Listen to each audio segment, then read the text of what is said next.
Ni mchungaji ndio sababu anajua sana kuongea. Mwananchi, nipo hapa na mzee Lena. Huyu bwana ni mstaarabu, ni mwema sana. Kuna miaka ya nyuma nilikuja hapa, gari yangu iligonga uko wake, lakini alinielewa. Niliomba msamaha akanielewa, lakini nimekuja hapa mara kadhaa kuangalia wanyama. Ninaletaga familia kama nilivyoleta hivi sasa.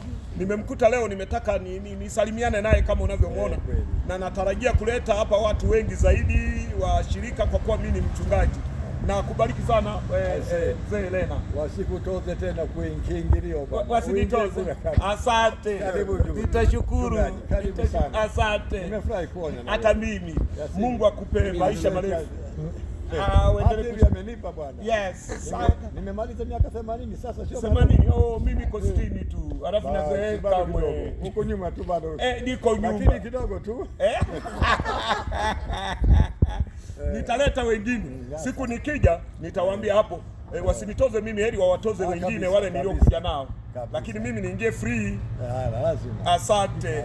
Barikiwa na Yesu. Simba umeona? Nimeona anatisha ana watoto. Ametoka kuzaa nasikia. Ametoka kuzaa juzi. Alafu nilipokuja hakuwepo Simba, nimeona umemwongeza, nimefurahi sana.